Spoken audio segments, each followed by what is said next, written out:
Well, welcome to the first demo of No Retreat.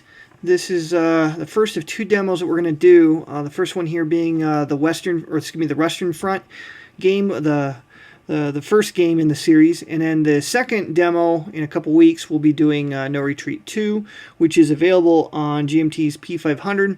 That is going to be the North African front, and there is a No Retreat 3 available from Victory Point Games, and that one has the new gold banner style counters, and from what I understand, it's got a like a puzzle cut map, real nice components on it.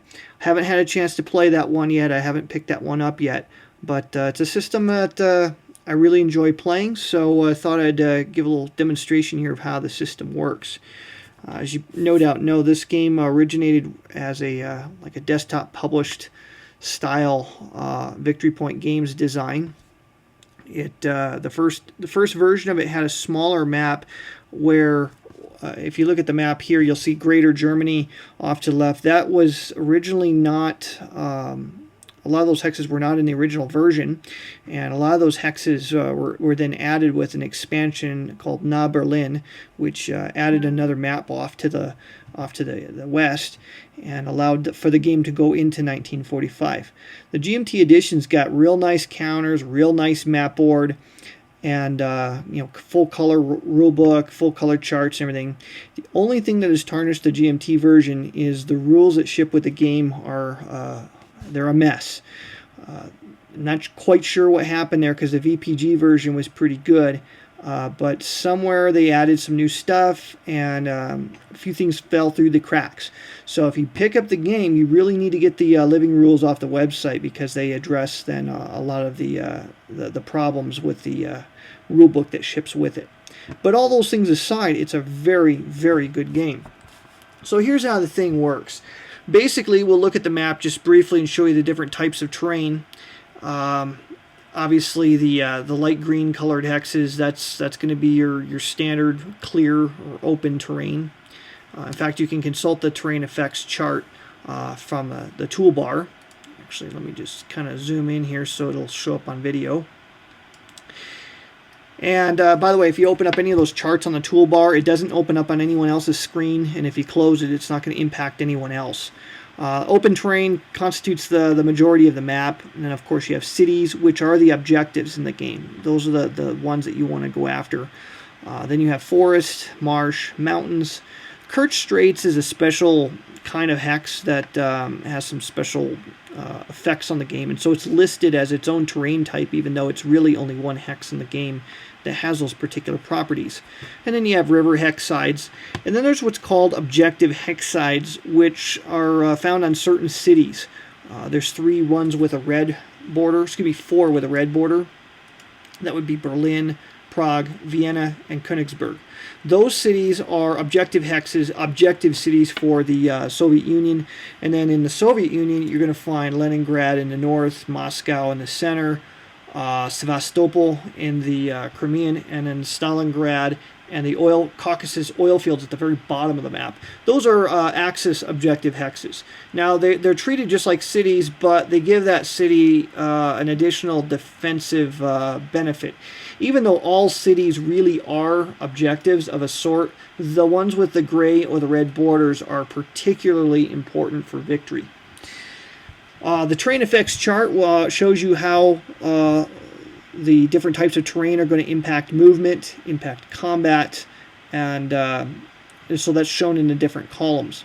There's basically 2 different types of units as far as movement goes, and that's going to be armored units and non-armored units. And so on the terrain effects chart, you'll see that the units that have the NATO armor symbol are given their own column, how many movement points it costs to enter. For example, cost 2 points for armor to go into forest, whereas any other type only costs 1. And then in combat, armored units get a favorable shift when attacking, when they are the attacker in combat. And you're going to find a yes or no in that particular column on the terrain effects chart. So generally speaking, it's going to be open terrain, and then if you're crossing rivers, do not impact whether or not you get an armor bonus shift. So those are the columns for that. Defensive shifts. The terrain itself has a defensive shift, possibly, and so you'll find that open has no shift for the defense, but a city, forest, and marsh will give a 1 column shift to the left in combat. Mountains provide 2, as do the Kerch Straits. River hex sides provide 1, but not if the weather is snow or long winter. Objective hex sides provide a shift just by themselves. So if you're attacking a city like Berlin, there could be potentially a shift for the city, a shift for the river, and a shift for the objective hex side, for a total of 3, depending on how you are attacking. On the other side of the terrain effects chart, you'll find that there are lake hex sides that are basically impassable. They don't block line of supply. Zones of control don't extend across, and so forth. Certain hexes are kind of not hexagonal in shape. These are areas on the map, zones, I guess is a way you call it, but the term in the rule book I think is areas, and those are like the West Balkans, South Balkans, and Finland. They have their own movement effects. Basically, you treat those areas. So if you look down the very bottom of the map, you'll find West Balkans and South Balkans, just south of Belgrade. Those particular areas are just like one giant hex, but they cost more movement points to enter, and they have their own column on the terrain effects chart. There's also impact for that unsupplied status could impart on movement and combat. Let's see. Zone of control will impact movement. We'll talk about some of this stuff as we go on. And then weather can impact the terrain. You'll see that also on the terrain effects chart there's a column for that's entitled Stops Advance ? That is that's something that'll come up in combat, and we'll address that later. The units themselves are pretty easy to read. Germans obviously gray. Axis minor allies are going to have a blue counter with a different colored NATO symbol in the middle. Romanians have like a purple. Hungary has a red. The Italians have a green, and the Finnish have a white symbol in them. Soviets obviously brown with a red NATO symbol. On the reverse side of the Soviet units, it's a darker. Basically, it's an inverse. It's dark red with a brown NATO symbol. The actual NATO symbols are really only important insofar as armor and non-armor go. If it's got an X, obviously it's infantry. In oval, it's armor. Personally, I like the tank silhouettes that came with a physical copy of the game. You have the option of using ones with NATO symbols or with a vehicle image, and I kind of prefer the vehicle image myself. Here in the Vassal module, it's going to have the NATO symbols. You'll find that some units like Leningrad and the Finnish unit, let me move them around here so you can see what I'm talking about. They have like a special kind of symbol in there. It looks like a mine. That's a fort symbol. And those particular units, the fort units have a unique property that's defensive in nature. Whenever you're attacking a fort unit, they disregard certain results in the combat result table. Aside from that, there's really no differences between the different units. The scale of the game is obviously a fairly broad brush. You have armies in the on the Axis end, and then you have like fronts on the Soviet end. There's markers in the game. The markers of the game tend to be round, circular markers, and they'll impart status such as disrupted, whether or not, or maybe it's disorganized, I can't remember, or if they're out of supply. In Rostov, you'll see that there's a scorched earth marker that this scenario starts with. Moving around the map, oh, and I should say something about this guy. The Bryansk front unit, there's a couple of these on the Soviet side and also on the Axis side. The mechanized units, like Bryansk front, Second Army on the German side, those particular units have a mechanized symbol in the middle, an oval with an X through it. They are treated as infantry, but with one special property, and that is they're not... armored units do not get the armor shift in combat against mechanized units out in the open. So mechanized units are better on the defensive against the panzer armies. Also on the map, you're going to find a bunch of boxes. Terrain effects charts on the map. It's printed on the map and on the charts that come with the game, and as well as a sequence of play and a combat results table for both sides. There's a rail movement box for both players. So if you're using rail movement, that's what that's for. Unused markers holding box is for the that's for players to put markers that are not currently in play. More for use in the physical game than really in Vassal. Cadre available box is for special cadre units, and I'll talk about those a little bit later. On the right hand side, you find the Soviet rail movement box, the turn record chart, which is very, very important. It's got a lot of information on it, and then the victory track, where the victory point markers are placed, and certain victory spots on the victory track are shaded, and they have a T number, and basically that's a sudden death turn, and if the victory marker is in that particular box on that turn, then that particular side would win. For example, this particular scenario that I've got set up here is the Fall Blau, Case Blue scenario, and looking at turn 9, if you look at the turn record track, you'll find some of the turns have like a little skull symbol on it. That's a sudden death turn. And so the next one coming up would be turn 9. And if you look at the victory track beneath that, T9 is the 26 box. So if the German VP marker, the drawing, which is on its drawing nach Osten side, if that is in box 26 or beyond it on turn 9, then the Germans would win instantly and the game would end. Usually the sudden death goals are very difficult to achieve, but that's what's happening with that particular thing. You have a shattered units box. This is where units that are shattered in combat are placed. They return to the map as directed by the box. Then there's a destroyed units box and a surrendered units box. Another terrain record chart, and another Soviet results table, combat results table. So in the physical game, both players would sit on opposite sides of the board, and their relevant charts are face up from their perspective. There are no hex numbers in the game. I find that a little irritating when it comes to scenario setup, because you're basically having to look at the setups as oriented in the playbook, and sometimes it's a little hard to see them, but it's not, in practice, it's not all that difficult. You really don't have to have the particularly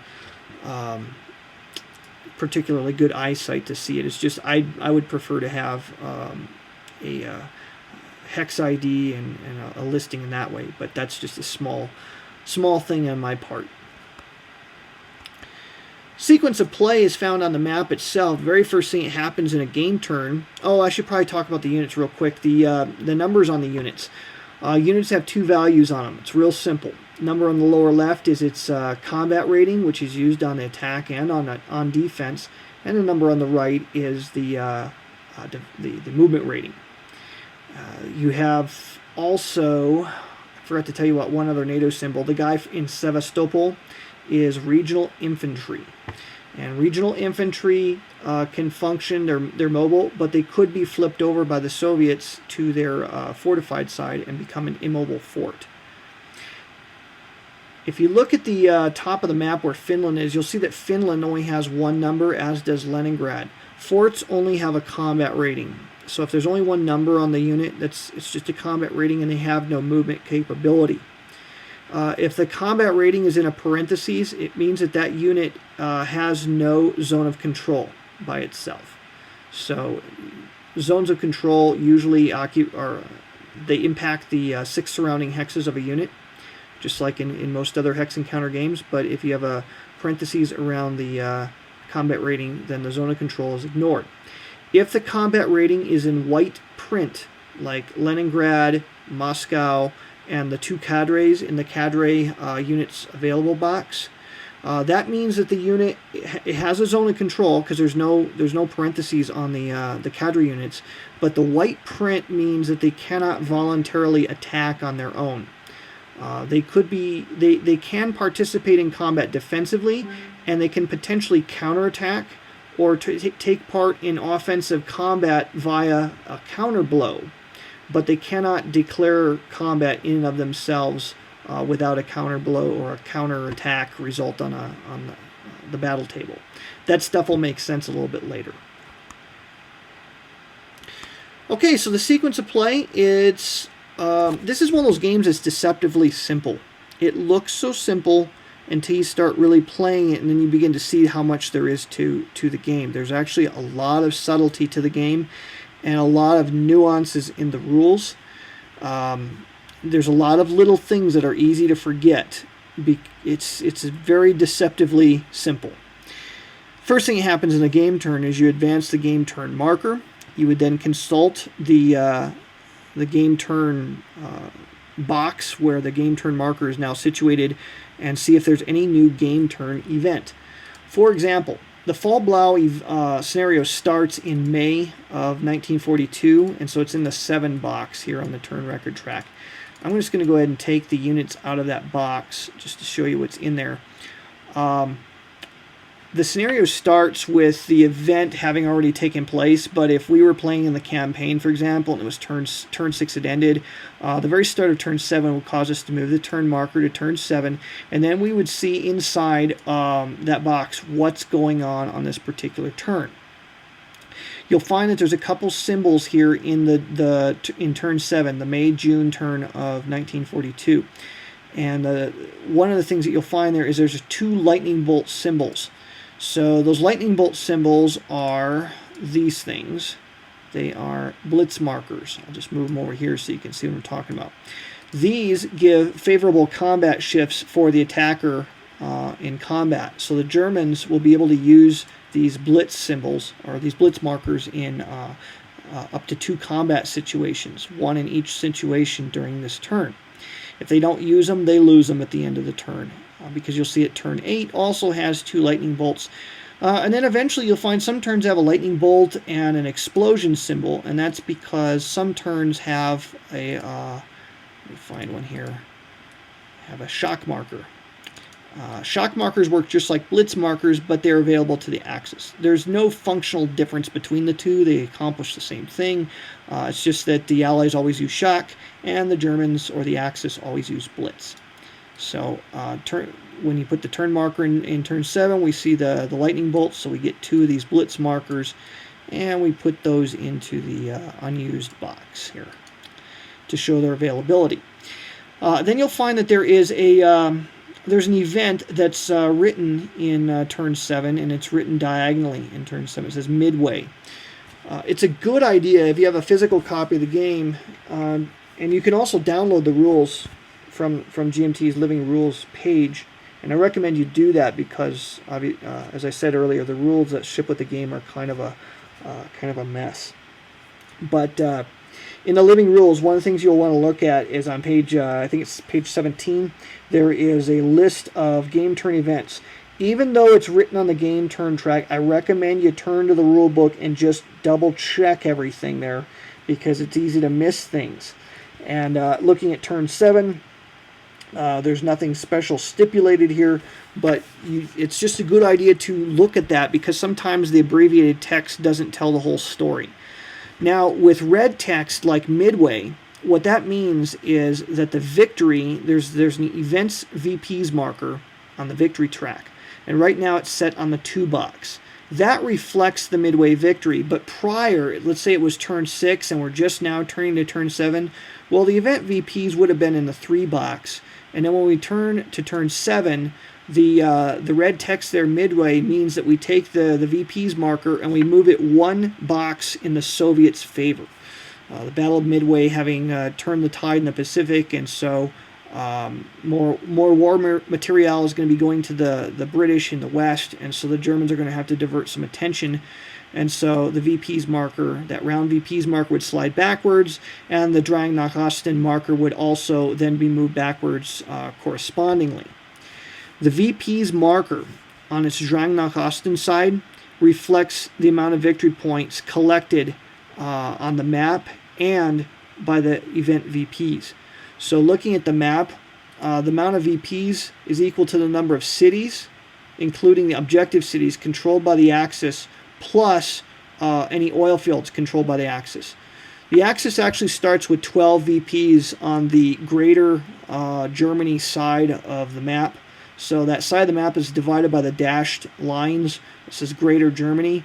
No need to count those all up. It's basically 12 points, and then you add the cities that they control in the Soviet Union, and then to that you add the amount of round VPs.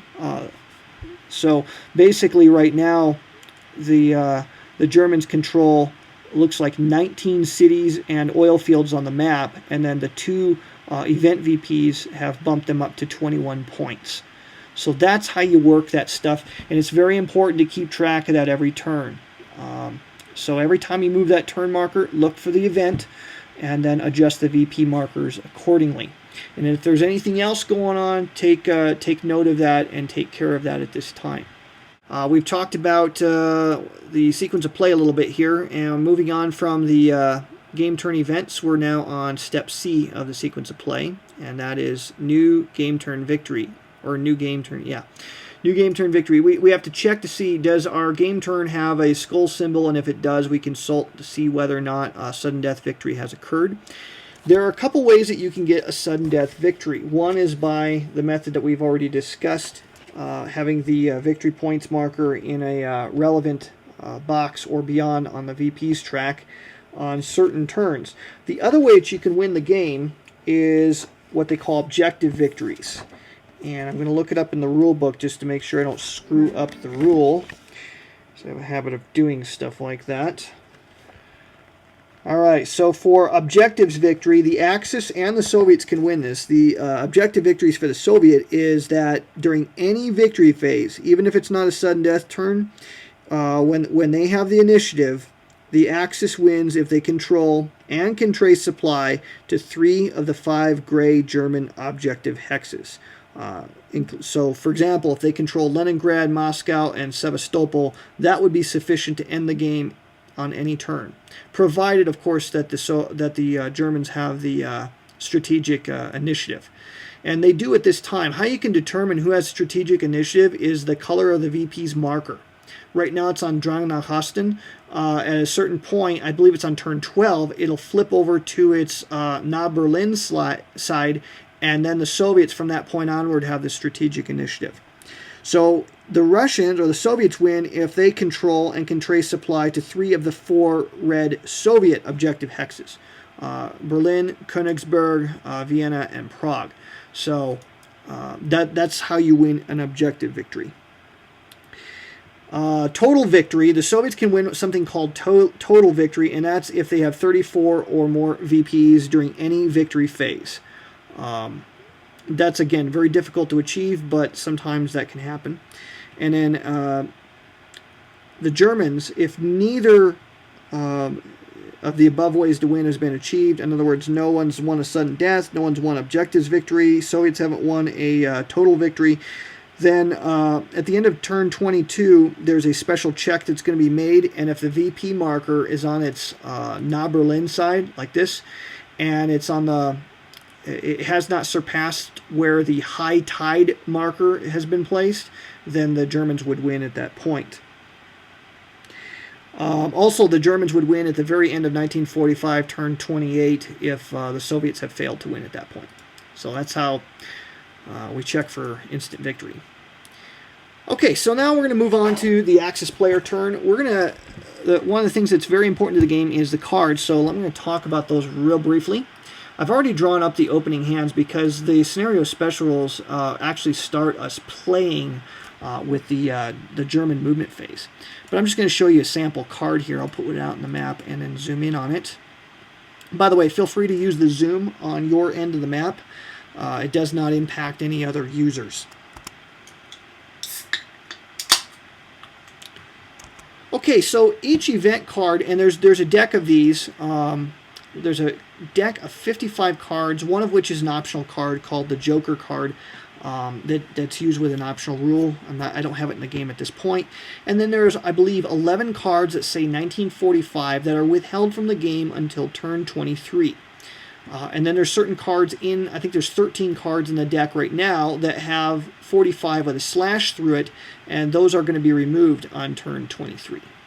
Each card has two parts to it. There is a Soviet event at the top, or a Soviet event on the bottom, and a German event on the top.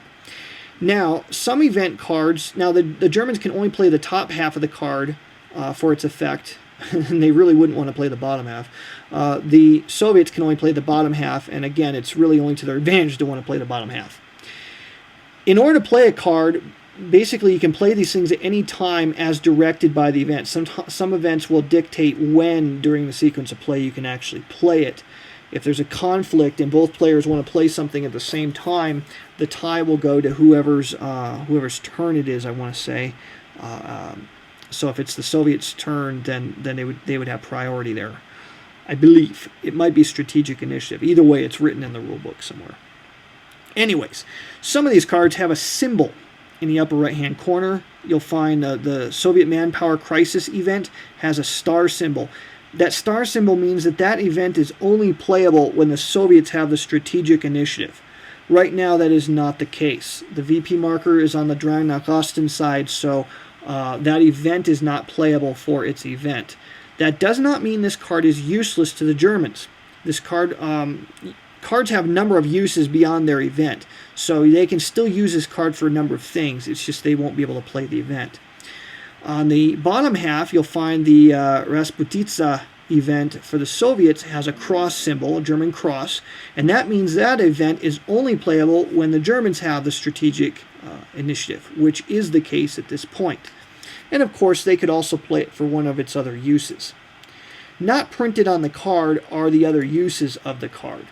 Cards can be used to place counter blow markers, which force the opposing side to attack a certain hex during the combat phase. You can also discard cards from your hand in order to rebuild destroyed units.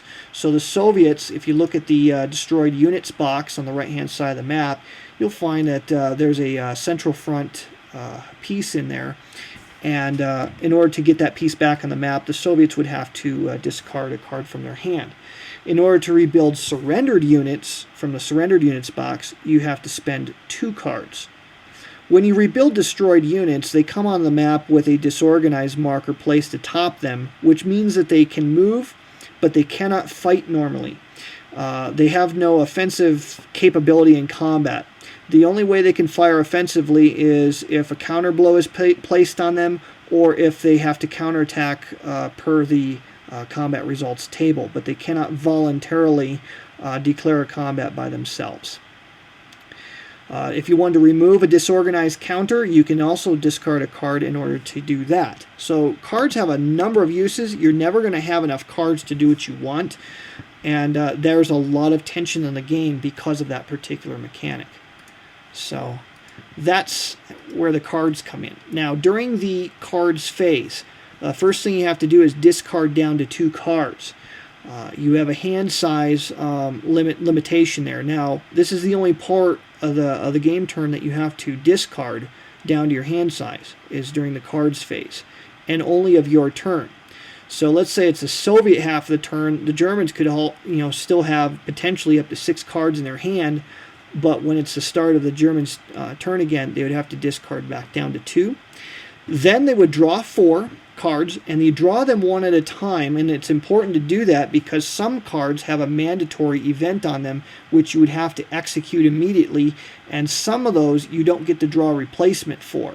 So you could end up with less than 4 in your hand as a result of that. So that's the cards segment. We're not going to do that here because that's already been done for us. Next, you do a supply check. Basically, you have you have all kinds of different supply sources. The most simple is any city that you can control in your home country is a supply source. So, and let me read this, make sure that I don't give a false impression here. Basically, supply sources are a unit is in supply if it is able to trace a valid supply path to a friendly supplied city hex or to a friendly map edge. So you'll see that the left-hand or west map edge has a German gray symbol to it. And then on the right-hand side of the map there, and also on the bottom in the Caucasus, there's a red shaded hex sides. Those are the supply edges for the Soviets. Now, a city is in supply if it can trace a line of hexes of unlimited length from itself to those map edges.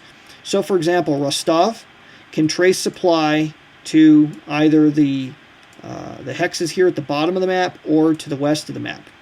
Here's what's going to block a line of supply. An enemy zone of control, unless it is occupied by a friendly unit. So, for example, if a German army was here and a Romanian army was positioned here for some reason, then Rostov, even though it's a city, would be out of supply because that city could not trace supply to any of the map edges, because the unoccupied hexes to the east, the southeast, and the northeast, they're all occupied by German units or zones of control. It could trace supply into Stalino because there's a friendly Soviet unit there, but not into here. Furthermore, and this is very important and very subtle, I said that it could trace supply, the city of Rostov could trace supply into here. Technically, that's not true. A city can only trace supply for the Soviets to the west. In other words, the hexes that stretch from Rostov to the board edges have to go in a either northeasterly, easterly, or southeasterly direction. They can never go to the west, northwest, or southwest. So for the Germans, the opposite is true. A city like my favorite one here, Odessa or Dnepropetrovsk, that particular city here can only trace supply to the northwest, west, or southwest. So that's very important. That's for cities only. Units can go all the way around and use more tortuous routes.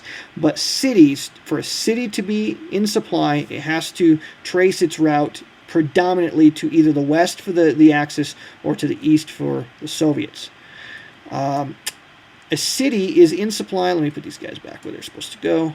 A city is in supply, as I said, if it can trace to one of its board edges, and then units can then trace to a city. For a unit to be in supply, they have to trace a line of supply using, again, any directions, but no further than 4 hexes away from a supplied city.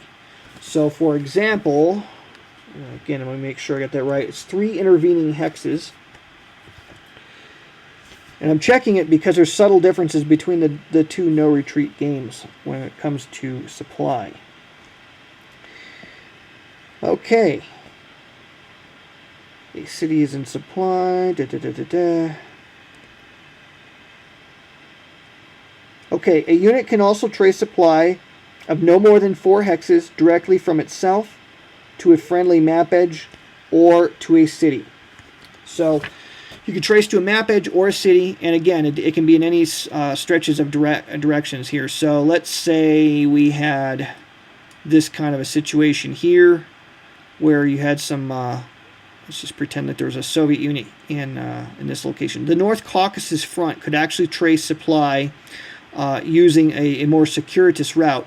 But if you look at it, the North Caucasus, if there was a, let's say if there was a German unit like so, the North Caucasus could trace supply into the hex occupied by the Sevastopol unit, and then south front, and then southwest front, and then it would need to get to a city. And unfortunately, there isn't one. All right, so the route that it would have to do would be like this, and then from there, it could try to get to Voronezh, but it's a little bit further away. So that kind of gives you an idea of the different tortuous routes that a particular unit can use. Now, let's put everybody back where they were, and I'll show you some alternatives. There are some alternate ways that you can get supply. One is if you are on any hex that is adjacent to the Black Sea. For example, Sevastopol unit was here, or here, or here, or here, etc. on the Black Sea. It has to be adjacent to the Black Sea. It can't be adjacent to the Sea of Azov. So the 4th Romania would not qualify, nor would the 11th Army here in the Crimean. It'd have to be adjacent to the Black Sea. They would be in supply regardless of whether they could trace to a city or not. That's also true up on the Baltic, but only if you control Leningrad for the Soviets. The Germans are always in supply if they are on the hex adjacent to the Baltic Sea. But for the Soviets, that's only true if the Soviets control Leningrad. The other alternate supply is what I like to call stretch supply. Remember the earlier example where we had North Caucasus tracing a very long line of supply. Let me set the situation up again here.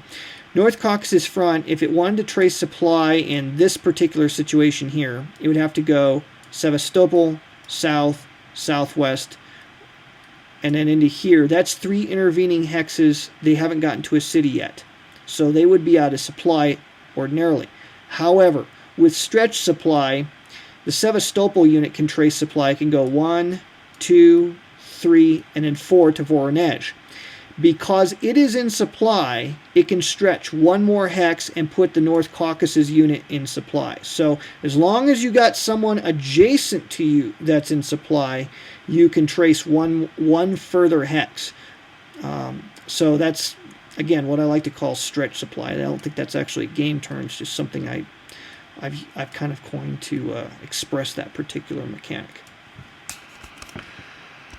All right, so during the supply phase, you check supply for both sides. That's really important. You could end up with situations where you are mutually out of supply. For example, if we look up closer here by Smolensk, see if I can set up a situation here. Let's say we had this situation, all right? 2nd Army and 2nd Panzer Army are on opposite sides of the Bryansk front. And because of that, ordinarily, Bryansk front would be surrounded by enemy zones of control and would be out of supply. However, you'll notice that 3rd Tank front just to the west of Moscow and the Bryansk front are on opposite sides of 2nd Panzer Unit. They're mutually, basically, Bryansk front and 2nd Panzer Army are mutually putting themselves out of supply. So let me put tokens on them here. Now, out of supply status means that you have no zone of control. That's real important. So, in a mutual out-of-supply situation, the phasing player checks supply first. So, if this were the situation, the actual thing you would do is you would check supply for 2nd Panzer first, and so he would be placed as supply. Because he's out of supply, there is no zone of control for that unit, so the Bryansk front can then trace to Tula or Voronezh or Moscow. So, you have to be careful about that.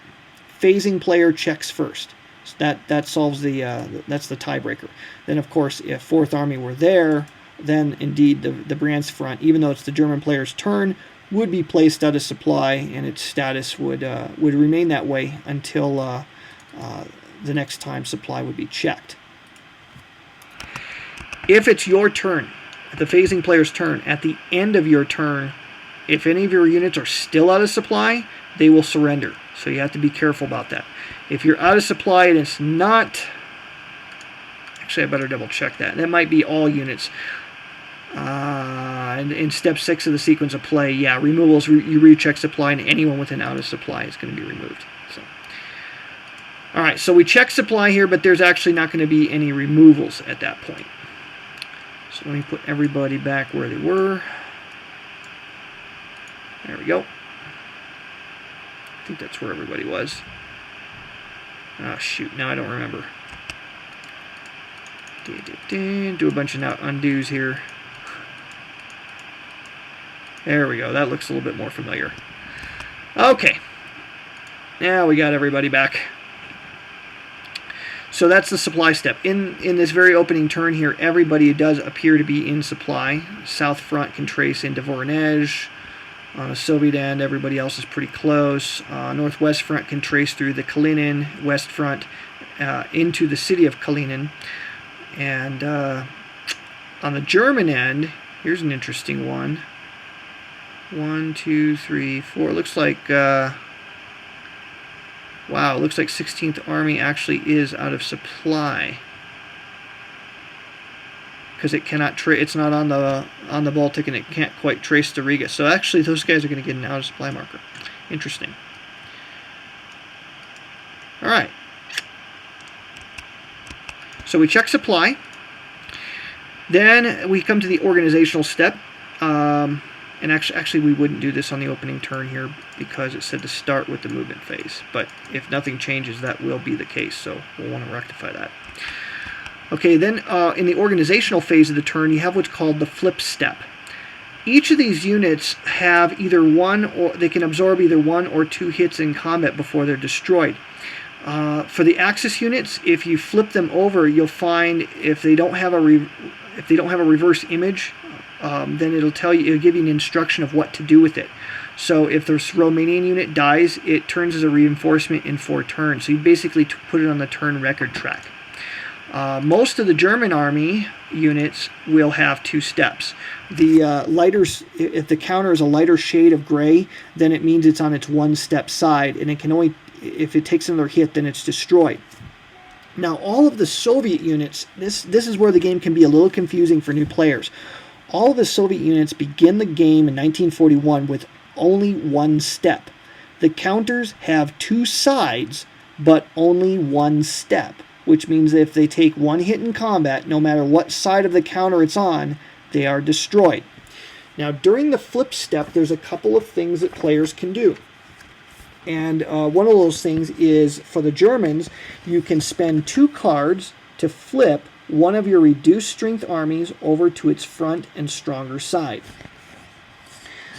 For the Soviets, if you want to flip something to its stronger side, it only costs you 1 card. It's a little bit cheaper for the Soviets, but there's a twist to that. So during the flip step, a couple things can happen here. That's when you can flip your units that are on the map to their stronger side. And again, the sequence is very important here, because if you rebuild a dead army, you can't flip it in the same turn. You'd have to wait till the next turn. And it's generally very expensive for the Axis to flip their understrength boys to the full strength side. Now, fortresses. Fortresses can convert during the flip step. So during the Soviet flip step of this turn, they'll be able to take the Sevastopol army and flip it over to its fort side, which makes it a little bit stronger. But again, it's only a 1-step unit.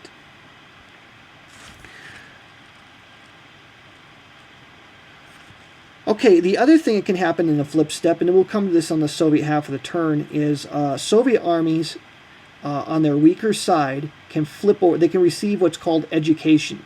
And when they get educated, they become stronger. Like the 3rd Tank Army outside of Moscow, it's a 6-4 unit.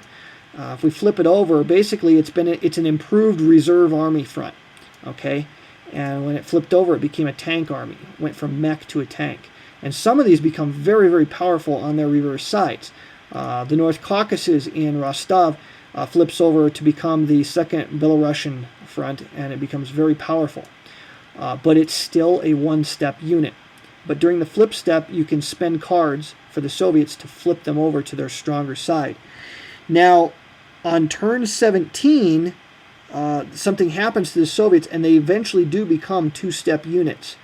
So you'll have to watch the turn track for when that happens, but eventually they will become 2-step units. After the flip step, you have the place unit step. That's where you can place your reinforcements. That's where you can rebuild your dead units, spending cards to do so. And then once that's all done, then you do the reorganization. That's when you can spend cards to take disorganized markers off of some of the units that you placed in the placement step. All right, we're going to go ahead and skip all of that and jump straight to movement here. Movement's going to be real simple here on the opening turn. That's the Germans' movement phase. And as we already noted, up here near Leningrad, if we don't do something, the 18th and 16th armies will be out of supply. So we'll probably want to move them and reorganize how they're positioned. So we'll go ahead and take a step back for these guys. 18th Army will actually backstep 1 hex. And since it's in the zone of control of the Volkov front, then it has to spend an extra movement point as it's moving away. Forest, according to the TEC, only costs 1 movement point, and rivers have no impact on movement whatsoever for any of the units. It's beyond the scale of the game. So that movement into the forest costs us 1 movement point plus 1 more for exiting a zone of control. Note that Leningrad has no zone of control, but even if it did, being in the zone of control of more than 1 unit does not cost more movement points. It's just 1 movement point for exiting a zone of control. You cannot move from Zok to Zok in this game. So the 16th Army begins in a zone of control, but it cannot move, say, to here, because it's moving. That would be moving from Zok to Zok. It has to first exit. So what it would have to do is it would have to exit here for 2, and then it could move back in for 3, but then it would have to stop. As soon as you enter a zone of control, you must stop. Now, we could leave the 16th Front where it is, because in its present position, the 18th Army is providing stretched supply to it. But that's a little tenuous. Still, I hate giving ground to the Soviets, so I would just leave those guys right where they are. Let's see. Not a whole lot of room for maneuver. I should talk about stacking. The Germans can stack 2 units in a hex. The Soviets may not stack at all. They may begin stacking only in 1945. So until 1945, it's only 1 Soviet per hex. So that's real easy to take care of. We'll go ahead and reinforce. Oh, and there's also no stacking. Some East Front games, they restrict. You can't put the Romanians and the Hungarians together because they hated each other. In this particular game, there is no such restriction. So, but as a matter of flavor, you can always, just decline to do that. In this case here, I'm not going to do a whole lot of maneuver. What I will do, I'm going to shift things around. I'll go 1, 2, 3 here. We'll see if we can't get a little closer to Moscow, and then we'll leave the Second Army where it is. Well, let's go 1, 2, 3. We'll reorganize that. Okay, we will reinforce the 4th Panzer with the Hungarians, and now you can move Zok to Zok if the entry hex is occupied by friendly units. So, for example, 3rd Romanian down here by Kharkov could move directly into Kharkov, but then it would have to stop. That's the only time you can move from Zok to Zok. 4th Romanian will join up with the 11th Army outside Sevastopol. And 3rd Romanian will actually join first. Well, we'll go 1, 2, and then 3, join 17th. And that'll be it for movement. Movement goes really quick. You don't have a lot of pieces on the board. Once movement is done, we go into combat. Look at the Soviet hand real quick here. Okay. In combat phase, the Germans actually have a number of targets here. Let me drag them out on the map here. Well, actually, I guess I don't need to drag them on the map. They're actually built into the counters. At this point in the game, what would happen is you'd have to declare how many combats you want to engage in. You're limited as to how many combats you can initiate. You have exactly 5 target markers at game start. The Germans will eventually begin losing them. They'll be down to 3 at some point in 1944. Turn 20 of 1944. And then in 1945, turn 26, they'll be down to only 1 target, only 1 voluntary combat. Soviets will always have 5. So we'll mark where we want to engage in combat, and combat is mandatory where we've placed our targets. So choose wisely. So we're going to go ahead and place a target in Stalino. We'll put one here on the southwest front, and then on the 3rd tank, we'll put one there.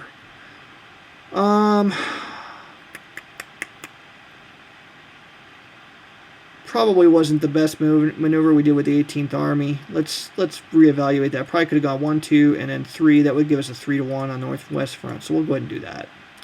And that'll be it. Now, if the Soviets... Oh, wait. Sevastopol. I just forgot about that one. Okay, we're done. That's 5.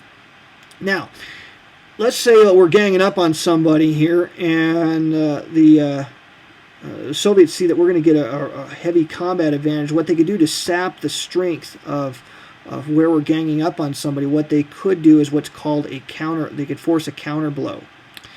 So here's how a counter blow would work. Trying to find a good place to use one. Here's one right here.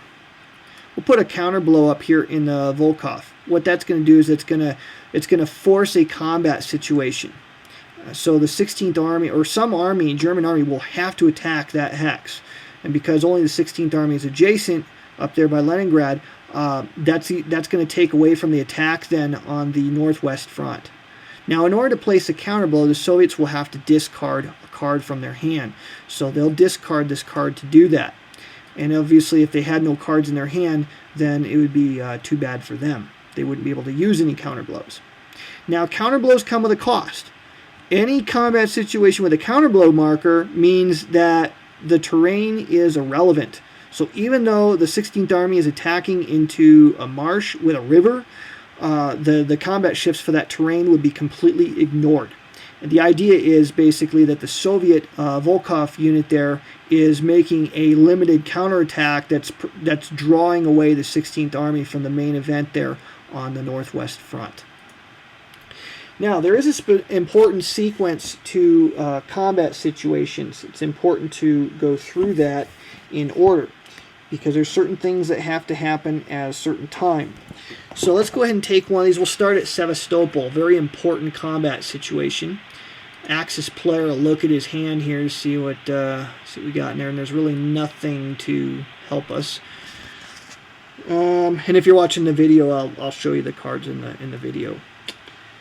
Let's see here. So the very first thing we do is we look at the strength of the two units. So in Sevastopol we have 6 strengths worth of Axis units, the 4th Romanian and the 11th Army, and they are ganging up on 2 strength for the Sevastopol Regional Infantry Unit. So it's 6-2, or 3-to-1 odds. Alright, so we're looking at the combat strength. Then we have a commitment step. First, the attacker may announce his commitment of 1 combat support marker, a blitz marker, or shock, depending on who's the attacker here, and 1 event card, and only 1 event card. I don't have any events that pertain in the Axis player's hand, so the Axis will play only 1 blitz marker. But this is an important attack for them, so they're going to spend their 1 blitz here. They want to get as high of odds as possible here. So they'll spend 1 blitz, and then the Soviet player, the defender, may then commit a card to the combat with full knowledge of what the attacker has been doing. You look at the initial odds. The initial odds are 3-to-1, and then we adjust the odds according to terrain. The combat marker is not a counterblow, so we will take into account the terrain of Sevastopol being a city, and they're attacking across an objective hex side, so that's going to be 2 shifts to the left. So use this here. Start at 3-to-1, and then we're down to 3-to-2 because of terrain, but the blitz will move it back up to 2-to-1, so that we'll roll 1d6 on the 2-to-1 column. And the die roll is a 1, so the dash means no effect. So that was a total waste. Good defense for the Soviets. Okay, so then we go to Stalino. We have 7, 11, 13 combat strength points, attacking 4 for 3-to-1 odds. And this is an important attack, so I'm going to use a second blitz there. Alright, so we got 3-to-1 odds. Soviets again declined to play any card. So 3-to-1 odds, left 1 for the city, right 1 for the blitz, evens out. So on the 3-to-1 column of the German combat results table, and by the way, the Axis combat results table is different than the Soviets. And we'll roll 1 die. It's a 4, which is DR, Defender Retreats. Defender retreats his units 2 hexes. If this was a fort, that would be ignored. That's where forts are very important. And that's why we wanted to take Sevastopol, because next turn it'll turn into a fort and it'll be harder to take it. Alright, so he's got to retreat 2 hexes. You cannot retreat into an enemy ZOC unless it's occupied by a friendly unit. If you end a retreat overstacked, then you have to remove one of the units and put it into the shattered units box.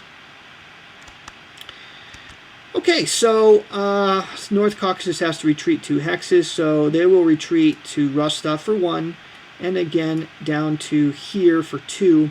That at least keeps a river between them and the Germans. Now, the Germans may then advance after combat Now, infantry may advance 2 hexes after combat.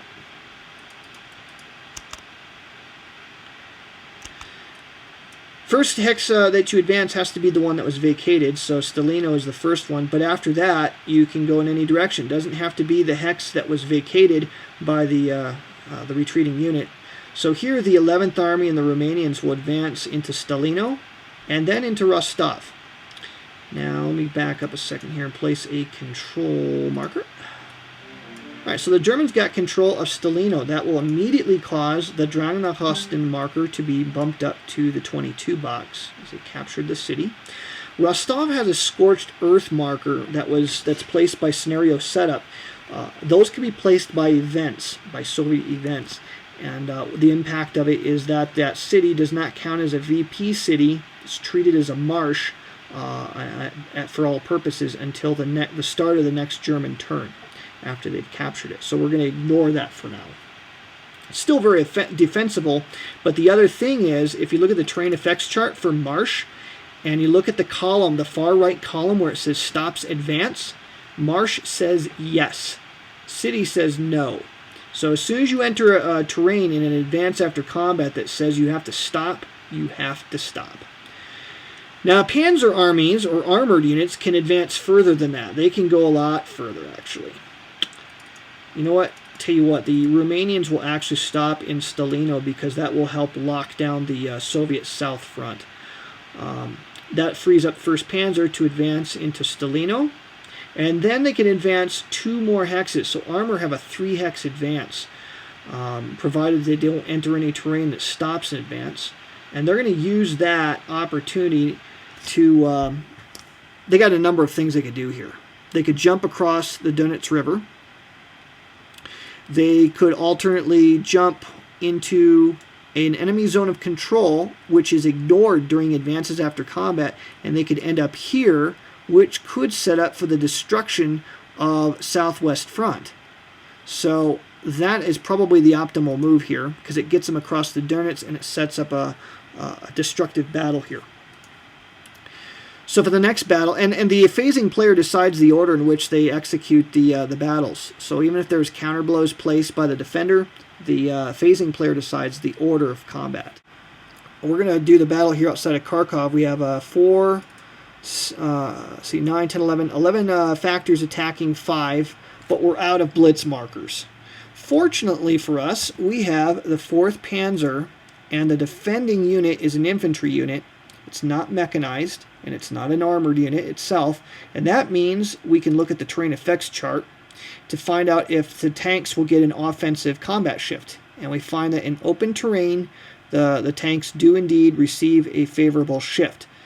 Now, note that this will be canceled out during mud weather and during long winter weather, so beware of that. But in this case, we're in the high summer of 1942, so it's going to be net 2-to-1 odds, and then we have a favorable shift to the right for 3-to-1 odds on the Axis combat table. So 3-to-1 odds again. He rolls a 4 again. That's a DR, so the defender has to retreat.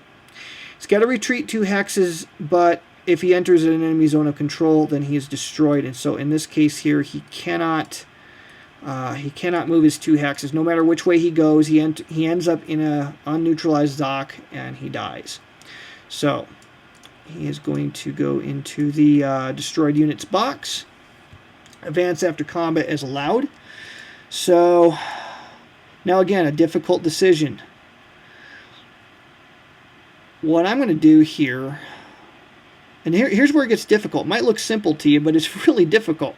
Because on the one hand, we want to keep somebody in Kharkov to lock down the south front of the Soviet Union and keep that unit bottled up and out of supply. Because out of supply, he's going to end up surrendering on the cheap. So we got to keep somebody in Kharkov. Now what we could do is just leave the Hungarian unit there, but he's weaker, so the south front might be able to break out of that pocket. And I think that's still the soundest move. Even though I'd want to advance the 6th Army, I think it's wise to leave him there. Another option would be to advance Hungarians here and then into Kharkov, and then you take the 6th Army out of Kharkov and put him there. But then South Front might attack into Kharkov and take the city, in which case they would get a temporary reprieve, but I don't know. Well, let's go with that one and see what happens. All right. 4th Panzer Army has a cool opportunity here to jump into the vacated hex, 1 hex beyond, and then a 2nd hex beyond into Voronezh, which he takes, placing a control marker and also gaining a victory point. So, very good attacks here in the south. Case Blue is off to a great start. Now the problem is Voronezh supply line's a little tenuous, because remember, they can only trace to the south, west, or the west, or the northwest. And so tracing, let's say, tracing to the west, they're okay. They don't enter any Zocs, but to the northwest, they enter a Zoc. West and northwest, they enter a Zoc. So you see there's a very thin line.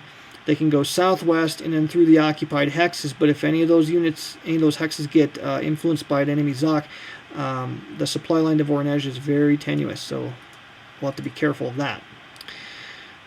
A couple more battles to take care of here. Let's go ahead and do the one outside of Moscow next. We have a total of 15 factors from the neighboring Panzer armies, 2nd, 3rd Panzer armies, and the 4th Infantry Army attacking 3rd Tank Front.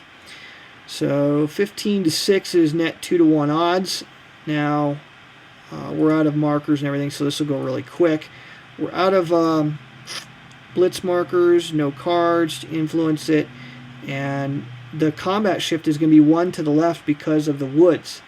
If you look at the TEC, you'll find that Forest has a shift to the left for the defense, and it denies armor and armor shift.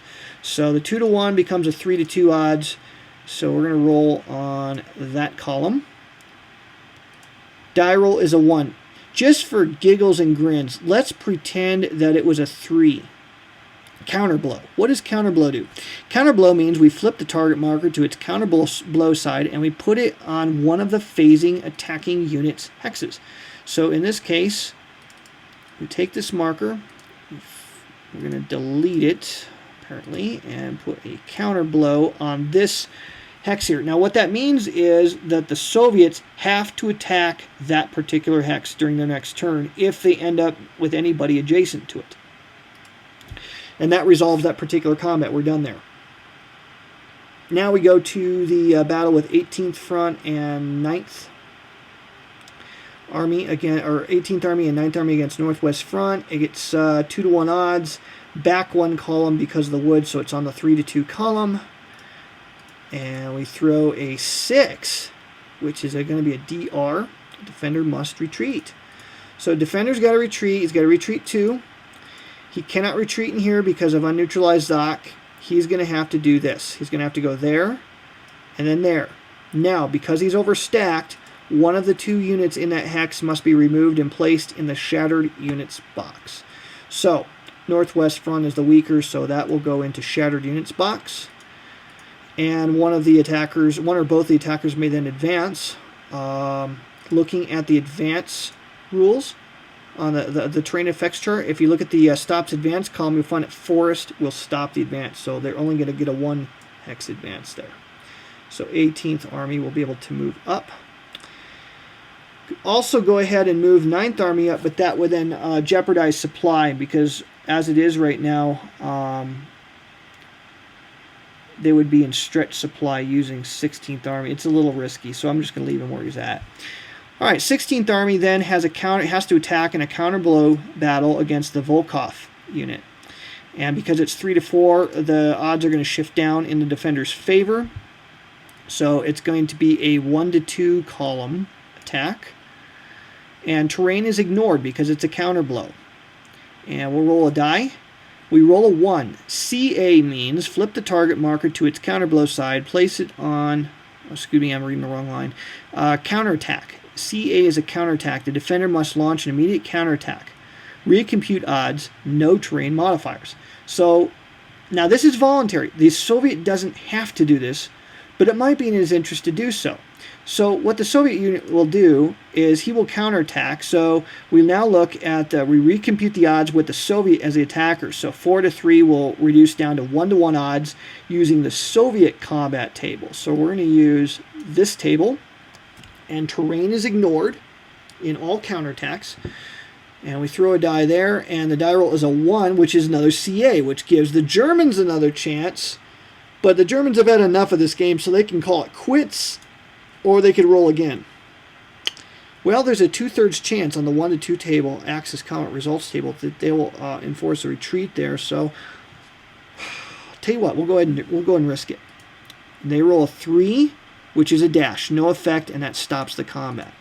So you can see how things can kind of go back and forth a little bit, showing a prolonged period of combat, with both sides making small tactical advances, but in the end having no net change. It almost gives you the small battlefield feel on this very grand scale of a game.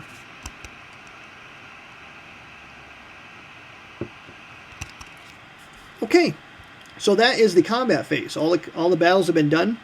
And in practice, this would happen very quickly. Next thing we do, I should have mentioned this during movement.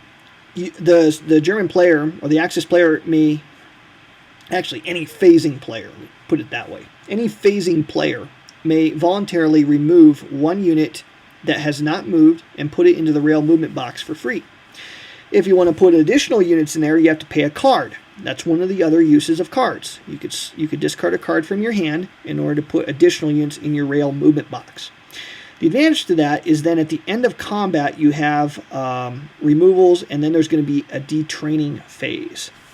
During removals, we remove all of the round markers except for, let's see, I want to say Scorched Earth is removed at the start of your turn, so we're going to ignore that one, and counter blows. We don't remove those. But any disorganized or out of supply markers at this point would then be removed. Any units marked unsupplied would then surrender and go into the surrendered units box. Each unit in the surrendered units box provides the other player with a victory point, an event victory point. So if the Soviet unit, the South Front unit south of Kharkov, if that unit surrenders next turn, the event VP's marker will move up to 3, which will then push the Drang nach Osten VP's marker up to the 24 box. Right now there are no round markers to remove, so we're going to ignore that. We move then on to detraining. Any units in the rail movement box may then detrain. To detrain, you have to put your unit down out of that box into a friendly city, even if it's adjacent to an enemy unit, even if it's in an enemy zone of control. Otherwise, you can place it in any open any hex that is within 2 hexes of a friendly controlled city, and that the hex that you place them in is not in a zone of control. So, for example, the 8th Italian Army, I could not place him here. I could place him in, say, Kharkov, because it's a city, and it's adjacent to a zone of control. It's in an enemy zone of control, but I could still place it there because it's a city. I could not place him in Rostov because Scorched Earth means it's actually considered to be marsh terrain, not a city. I also couldn't put him there, but I could put him within 2 hexes of a city, so I could, whoops, I need to move that, jeez, there we go. I could end up putting 8th Army here. I could put him across the Donets River because it's within 2 hexes of Stalino, which is a friendly supplied city that I control. I could also put him in Voronezh, or if I really wanted to get adventurous, I could put him beyond Voronezh. But remember, wherever I put him, it is going to be the Soviets' turn next. And if it's their turn next, I really want to be careful about this. So probably a sound move would be to put the Italians in Kharkov, which would then defend the city. So ultimately, I think my advances around Kharkov were the correct tactical moves. All right, so that's detraining. That's voluntary. I didn't have to do that. I could leave guys in there as a reserve for other turns, but that's when you can take and detrain. That's incidentally how you move guys long distances in the game. Okay, then after detraining, it becomes the Soviet player's half of the turn. So we can go ahead and take turn marker and flip it over. Now it's a Soviet player's turn. And so we'll start with the card draw phase. So I'm going to show you the Soviet player's hand so you can see what we're dealing with. This is the only card in their hand. At this point, they only have 1 card, so they don't have to discard down. There's no game turn event right now to bother with. In fact, all that new game, housekeeping. That only applies once. Once you get into player turns, you don't repeat that. All right, so we don't have to discard. We're going to draw 4 cards one at a time. Here's card number 1. Card number 2. Card number 3. And card number 4. Okay, none of them had, some of them will have any, and we only consult the bottom half of the card. None of them had a must play immediately effect on it. So again, that's why you do it sequentially, one at a time. So let me zoom in on those so I can read them. Let's see what we can do here. Partisans is something we do in our organizational step.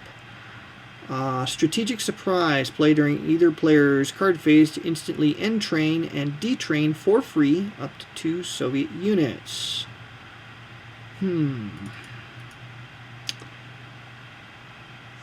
Don't see that being immediately beneficial. So I'm going to decline to use that for that purpose. All right. Let's see, the next one, strategic reserves. Nah, that will be helpful later on. In fact, that will be really helpful later on. Russian tenacity, nope. And Timoshenko. All right, well, nothing's really playable right now in the card phase, so then I can go ahead and go on to the supply check phase. Here's where things begin to get a little ugly for the Soviets. South Front is going to be out of supply. So we'll go ahead and put a, I guess we have to drag it on them, supply marker on them. And let's check. We know the boys up north here, the German boys, are in supply. 9th Army is in supply via Minsk. 18th Army is in supply via Riga. 16th Army is in supply by virtue of 18th Army being in supply. Kalinin Front is still in supply for the Soviets. All the boys around Moscow are good. Bryansk Front has a very narrow line of supply to Tula. The boy in Voronezh doesn't quite block him. Neither does the Germans on the other side of the river. And all the boys on the other side of the Donets River are in supply through Kharkov. And Voronezh, as we said, is still in supply. So we're all good.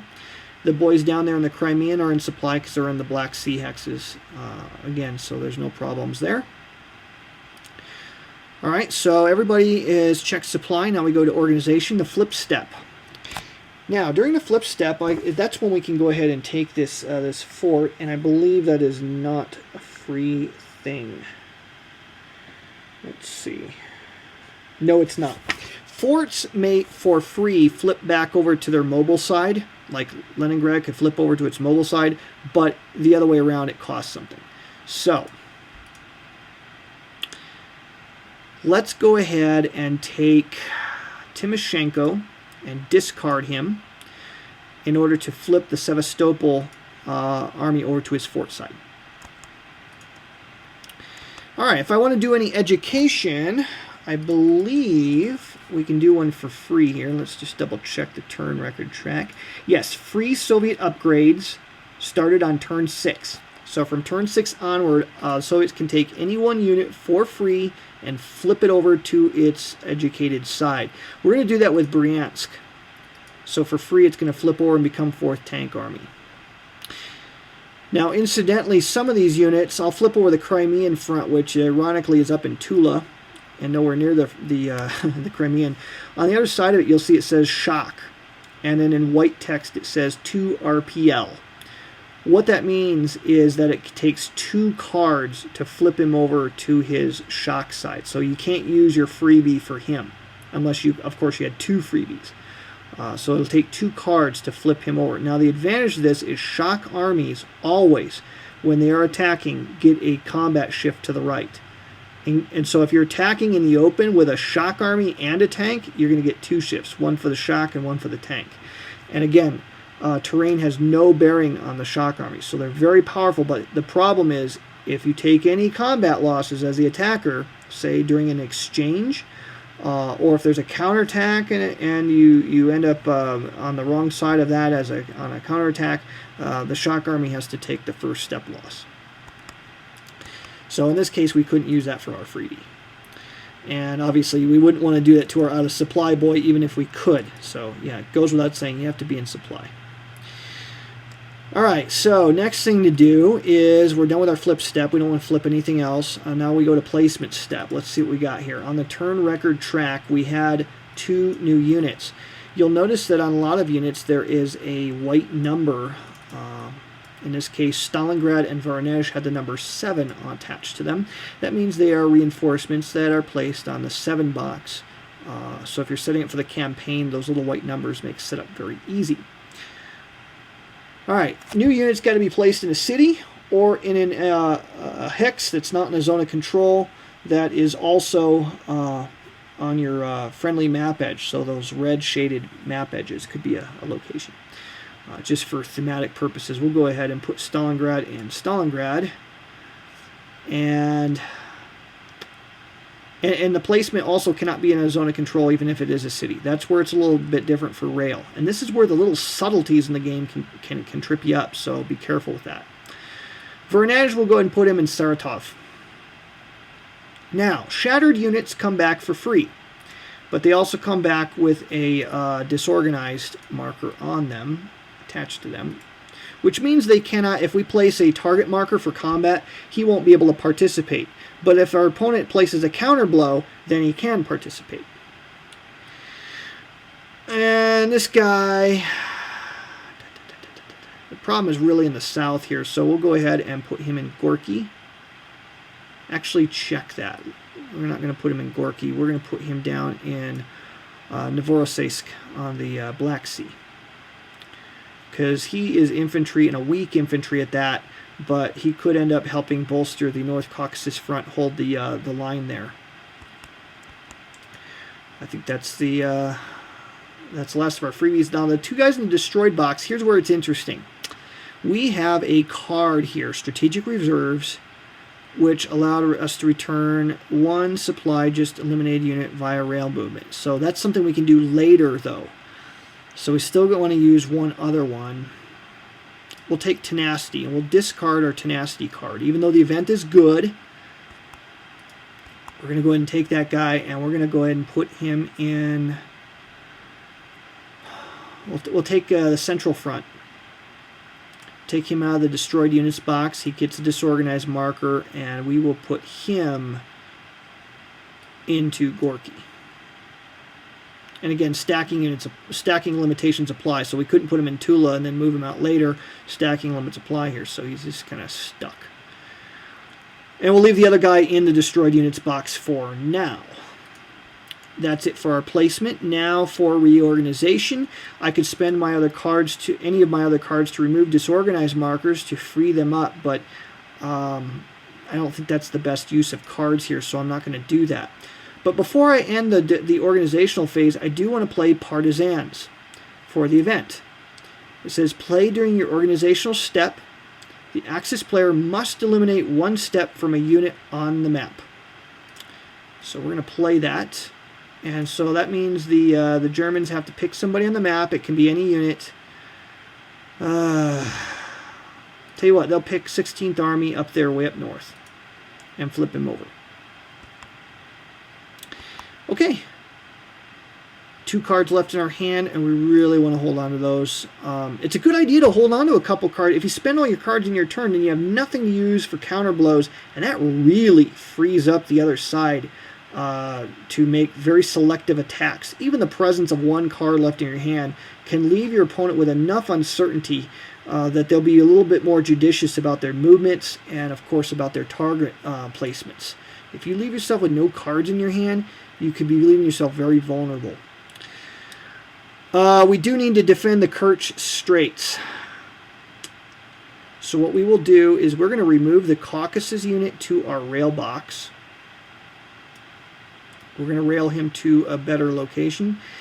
And we will place Northwest Front into the Kerch Straits because of the defensive properties. Remember, Sevastopol now has no zone of control. We don't want the Germans slipping across the Kerch Straits and taking Novorossiysk from us. And North Caucasus will remain where they are. Interesting counterattack opportunity there with the German unit underneath. Use a 4-strength unit. But that might be a little overly aggressive. 4th Tank Army is in a very exposed position. So we're going to move him out. We're going to move him here for 2, because he's moving out of Azak. And then we're going to move him 3 here.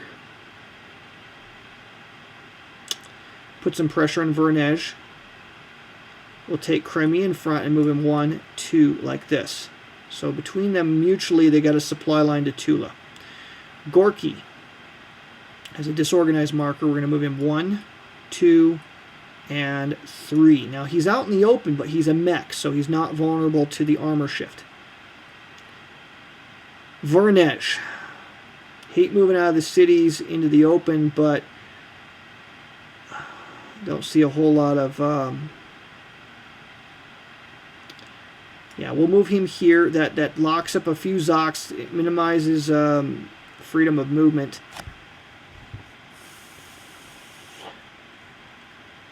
Stalingrad front.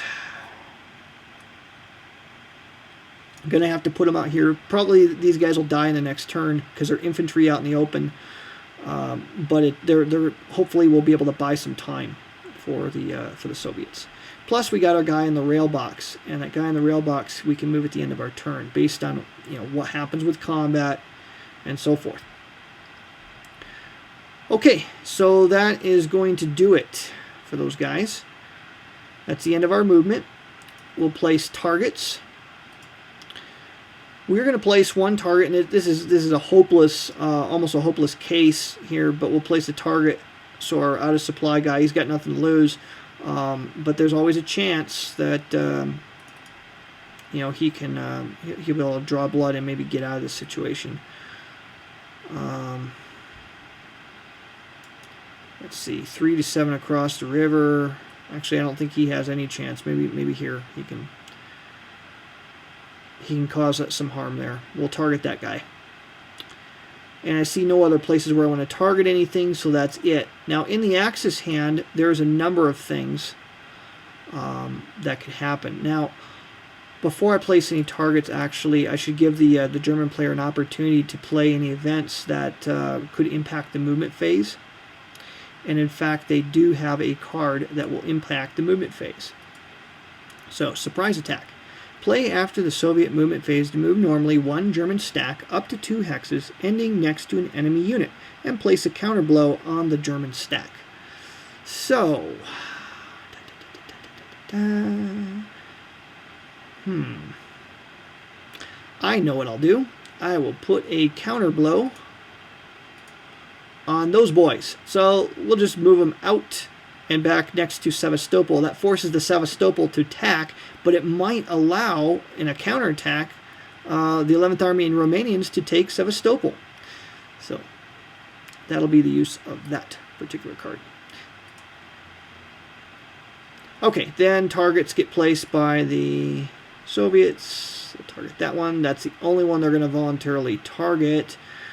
Then the Germans can play other cards from their hand. They can discard cards from their hand. They'll go ahead and discard this one from their hand to put another target down. You might be wondering, why would you want to do that?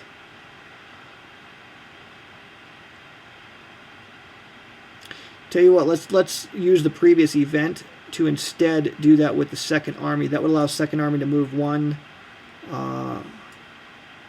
Let me double check what its text actually said. Surprise attack said move 2 hexes. Alright. Doesn't say movement points, it says move 2 hexes. So he'll move out of Zok and then back into the Zok stop and then put a counter blow on him. And then the other card, the Soviet Manpower Crisis, is not playable, but we can discard it in order to put a counter blow then on the Romanians who did not need to move and place their counter blow. Alright. Ordinarily, you don't get to move a unit when you put a counter blow. It's just that event allowed us to do that. Okay, now combats are resolved in the order that the phasing player desires. So let's go ahead and just... The order doesn't seem all that relevant here in the south, so let's take Sevastopol. 3 to 6 is a 1 to 2 attack. The terrain is ignored because of the counter blow. Soviets don't have any cards here that can help them, and the Germans don't either, so it's just a straight up roll on the 1 to 2 column, and it's a 3. which says CA, and that's exactly what the Germans were hoping for, because that allows then the situation to reverse. And now it's 6-3, which is a 2-1 attack on the Axis table, but terrain is ignored in counterattacks. The Sevastopol garrison made a sortie, and in the sortie they were repulsed and left the fort vulnerable to a counterattack by Manstein. So here comes Manstein and his boys. It's now a 2-1 attack, and now if they get a DR result, nothing will happen, but if they get an X or a DS or counter blow, that would be beneficial. So let's see what we get. 5 is a DR. Not quite enough. They need to get a 6, because what happens in a DR is the unit has to retreat 2 hexes, but treat has no effect if target hex has a fort unit in it. But with a DS, it's treated as an exchange result. And in an exchange result, both sides lose 1 step, so the fort would be destroyed. But in an exchange, there's no advance after combat. So the Germans wouldn't capture it immediately, but they would have at least gotten rid of the fort. In this case, nothing exciting happened. But it was that shows you the value of counterblows. Okay, the other attack with South Front against the Germans around Kharkov there, it's a 3-4. It's going to be a 1-2. For the attack in the South Front against 6th Army, it's going to be a 1-2 attack. The river is going to apply here. Out of supply does not impact the attacker. If the attacker's out of supply, that doesn't impact him on the combat results table. 1-2, and then 1 to the left because of the river. So it's going to be a 1-3. And he rolls a 6. Well, that didn't help. I don't think placing any target there was going to make any difference. So counter blow gets placed. Keep that marker. Put counter blow. Oops. Didn't put that one. There we go. But it's going to be completely irrelevant because that unit's going to die here at the removals phase. So that's all she wrote for South Front. Okay, moving to the next combat situation. The Crimean Front attacks 2nd Army. It's going to be a 1-2. The river again is ignored in a counter blow. It's 1-2, and they rolled a 6. Now this is the danger to counter blows, is on the 1-2 column. That's a DR result. They're going to go then 1-2 into Smolensk, because if they retreat anywhere else, the Crimean Front could run in there and grab Smolensk. The Crimean Front will decline any advance because it's just really not a wise decision. But that what the Germans were hoping for there was a counterattack opportunity, because then they could counterattack Crimean Front and ignore the woods and the river. Okay, now 3rd Tank Army then has to attack 4th Army and the 2nd Panzer Army, and it's a 6-9. It's a the 3rd Tank Army now gets to attack the 2nd Army and the 4th Army. It's going to be a 1-2 column attack. There's no armored shift because the target hex also has armor in it. And die roll here is a 1, so it's going to allow the Germans to counterattack. 9-6 is a 3-2. No combat shift for the woods. So on the 3-2 column, the Germans roll a 5, which is a DR. That's what they were hoping for. And that forces the 3rd Tank Army back. Ouch.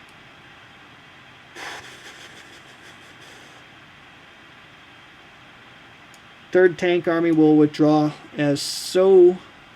And then now in the counterattack, remember in the counterattack, only the participating units get to attack. So even though 3rd Panzer was adjacent, it could not participate in that. So 2nd Panzer and the 4th Army can advance, but the woods, the forest will stop the advance, so they won't be able to move into Tula. But the problem now becomes if the Soviets don't do something about Tula, the Germans will be able to they'll probably be able to put some serious pressure on Moscow in the upcoming turn, and that's not a good thing. Okay, that's it for the combat phase. Now we get to the removals phase, so we remove all of the disorganized markers from the map, and Then we also remove the out of supply marker. And the unit that had it, south front, goes into the surrendered units box. If it could then trace a supply, one last supply check would have been made for him. If he could trace a supply during this step, he would have been saved. But because he still couldn't, he's dead. That you only trace supply in the removal step for guys that are marked out of supply. And that's going to push the VPs up 1 on the track. Counter blow marker, we can go ahead and delete that now. Ordinarily you don't remove those here, but there's no Soviet unit there, so we'll go ahead and remove it. And that's it for removals. Now we come to the rail movement phase. Actually, check that before we get too far ahead of ourselves. We have the Strategic Reserves card, which allows us to return to the map, 1 supplied, just eliminated Soviet unit via rail movement. But I don't think we had... Nope, we haven't had anybody destroyed this turn, so it's not applicable. Okay, never mind. All right, so we come to the rail disembarkment phase. The only way to save Tula... Well, the Soviets, if they don't put something in there, the Germans are just going to walk right in, because Moscow does not have a zone of control. But because Tula is still Soviet-controlled, and it is a city, they can derail the Caucasus unit in there. Now, that's not where I wanted to put the Caucasus unit. I wanted to put the Caucasus unit out there in the open ground in between the Donetsk and the Don, so that the Stalingrad and Voronezh fronts were linked together. It would make it more difficult for the Germans to gang up on either one of those. But that's unfortunately not going to happen. And that's the end of the turn. But now you've got a pretty good idea of how the system works. The game is very simple to a degree, but it's very, very deep. There's a lot of subtlety to the game.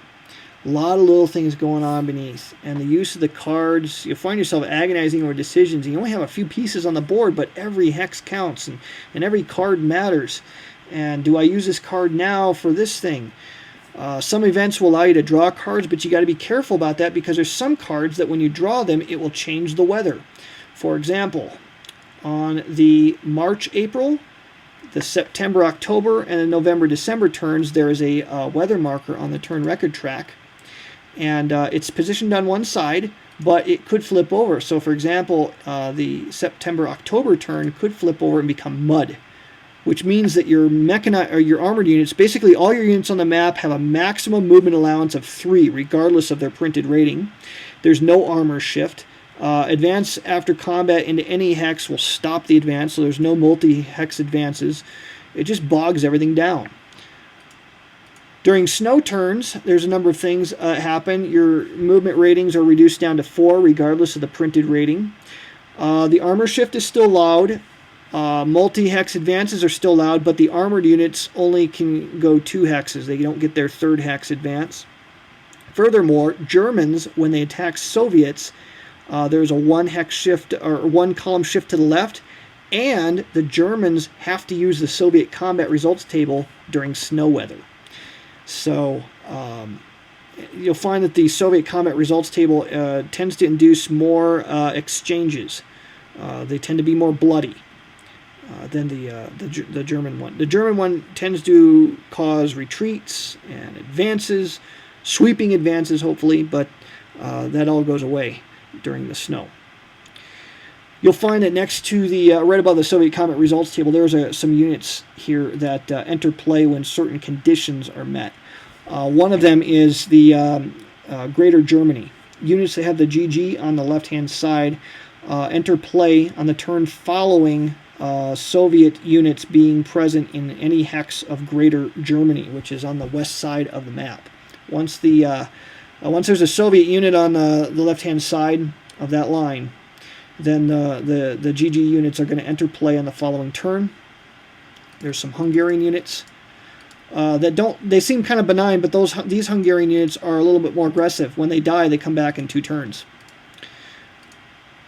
The Festungs, you have these fortresses that you can place. Again, you see how difficult it is to get rid of fortresses. You have to induce exchanges. It's hard to kill fortresses. It's time-consuming, I should say, to kill them.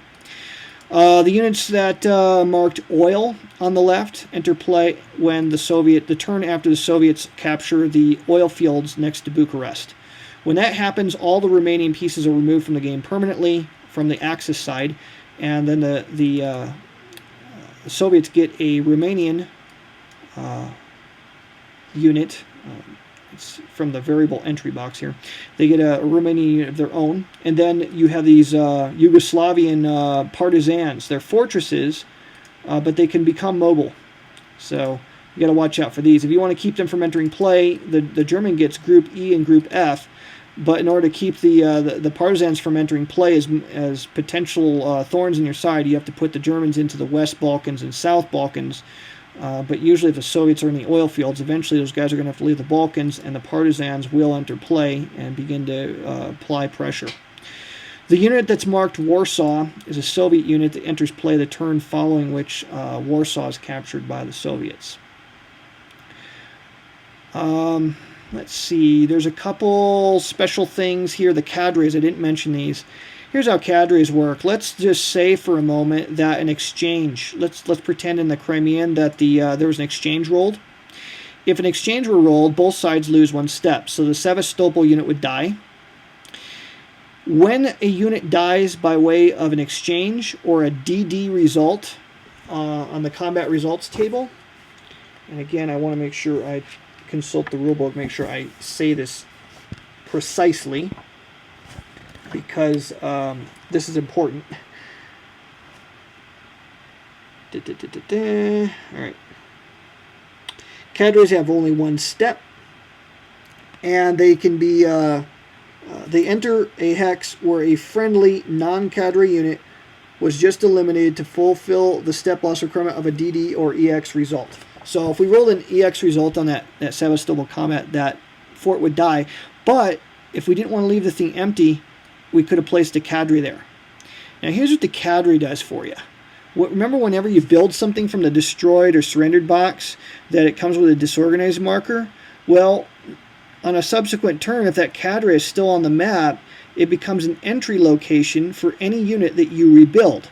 Not a reinforcement from the turn track, but a unit that you rebuild. And when you rebuild a unit in that way, then the cadre is removed. It goes to the turn track as directed by the reverse side of the counter. And in its place, the unit that you rebuilt would go into that hex without a disorganized marker. Now, the Soviet cadre comes back in one turn, whereas the German Kampfgruppen come back in 2 turns. So the cadres basically give you a little bit more staying power after those bloody EX and DD results. That we, unfortunately, in this particular demonstration, we didn't see those. Again, white combat factor means it can't voluntarily attack unless it's participating in a counterattack or a counterblow. So that's how cadres work. Volkssturm units enter play in 1945. They are like forts, but a little different. These guys have a special ability. When defending hex contains a Volkssturm unit, you treat a DR result as no effect, but after that result conversion is applied, it's removed from the game permanently. So basically, it's a one-turn fort, is what Volkssturms are. Okay, couple other special units before I forget them. We didn't run into them yet here. Here we go. The SS Panzer unit, whenever it attacks, it gets a 1-column shift to the right, regardless of whether or not there is an armored unit in the other hex. This always receives an armor attack bonus under all circumstances and at both sides, whether it's under strength or full strength. Exceptions for enemy units, terrain, or weather do not apply. So it's almost like the shock armies, is this guy. Furthermore, the SS Panzer unit, if it's on its understrength side, it only costs 1 card to replace to build up to full strength rather than 2 cards as normal. However, that stud muffin isn't going to stay around for very long. He actually goes away on turn 18. He's removed from the game. You can get him back, I think, in 1945. It's stated in the rulebook when you can get him back, but you have to pay a permanent victory point as the Germans in order to get him back on the map.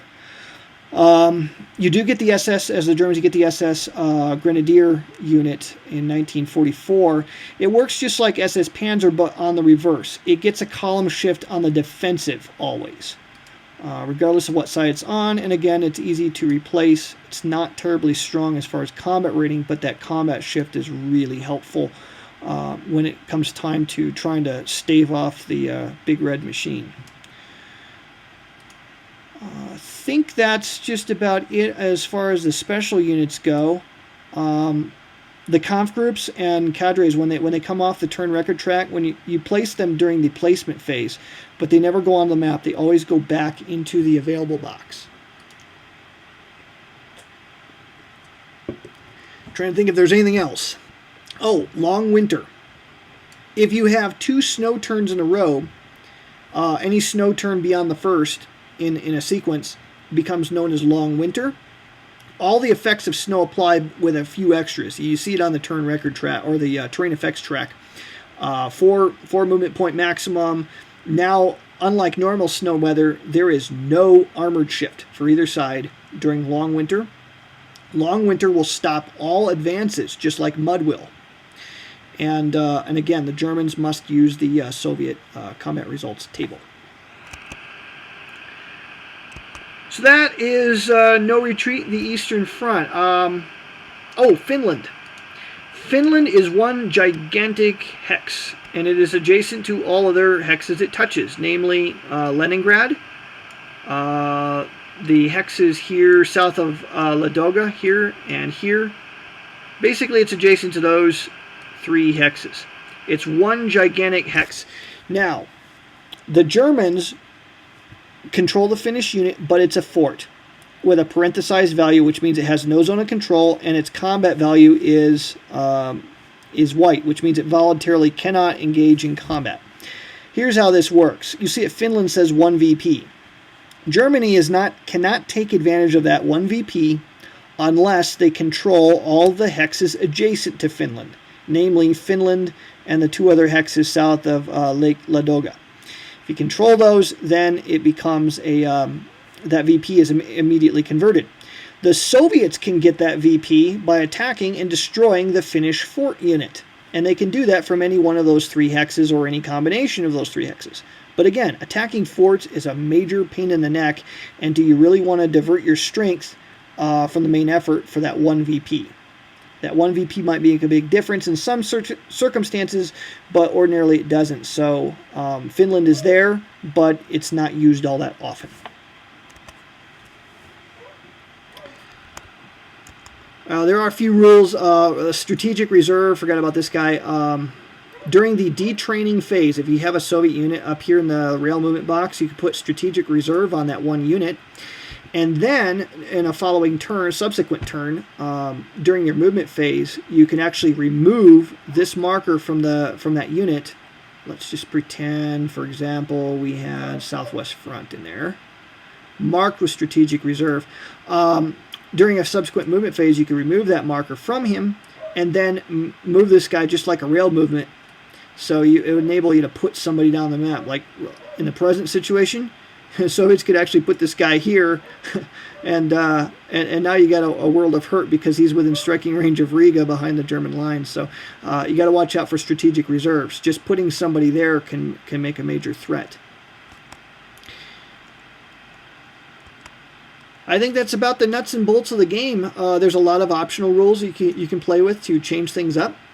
And it's almost always a really tight contest. Again, use the living rules from GMT's site. The rules that came with the game are they're a train wreck. But the ones that are online fix the problems and make it a real tight contest, just like the Victory Point Games Edition did.